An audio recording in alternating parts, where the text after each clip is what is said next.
16,000 টাকা এবং তাকে 5 বছরের মধ্যে বিএড করার সুযোগ প্রদান করা হয়।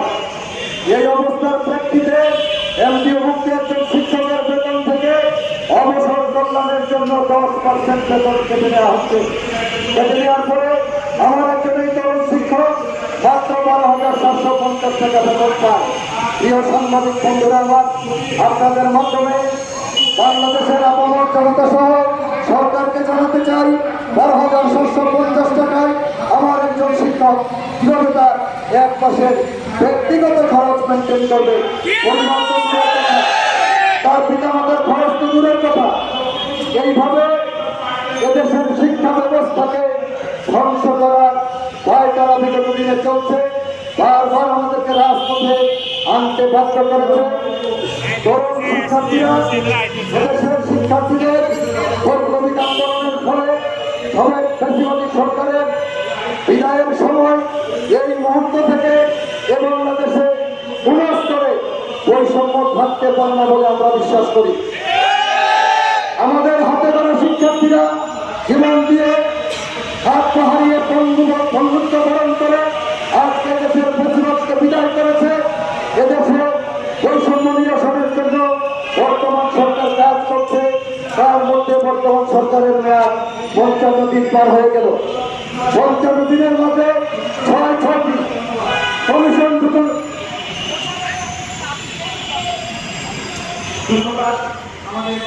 55 দিনের পরেও সরকার 6টি কমিশন ঘোষণা করল। শিক্ষার জন্য সর্বপ্রথম একটি কমিশন ঘোষণা করা দরকার ছিল, যা কোনো সরকার করে নাই।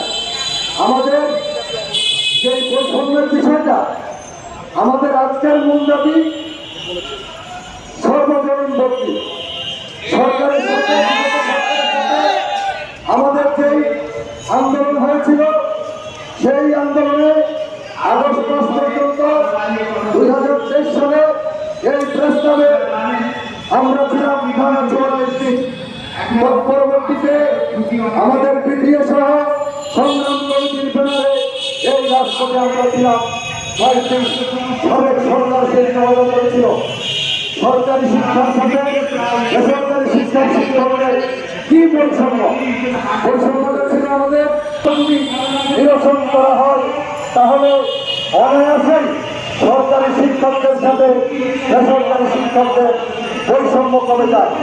আমাদের মূল দাবি ছিল শিক্ষা প্রতিষ্ঠানের আয় সরকারি কোষাগারে নিলেই কেন্দ্রীয়ভুক্ত শিক্ষাকে জাতীয়করণ করা যায়। জাতীয়করণ যদি সরকার করে তাহলে আজকে আলাদাভাবে আমাদের ভর্তির জন্য নতুন করে আমাদেরকে আন্দোলন করতে হয় না।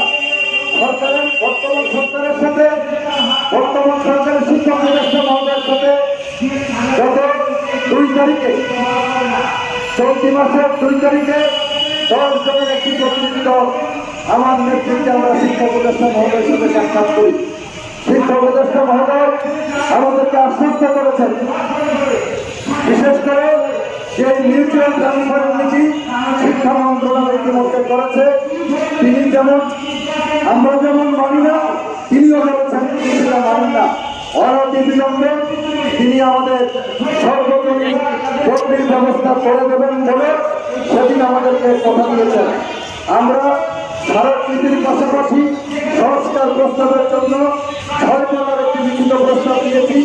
সেখানে আমরা বেলজয়কে সরকারকে বোঝানোর চেষ্টা করেছি, শিক্ষা উপদেষ্টা মহোদয়কে বোঝানোর চেষ্টা করেছি অনতি বিলম্বে এমপিওভুক্ত শিক্ষকদের সর্বজনীন ভর্তির ব্যবস্থা করেন।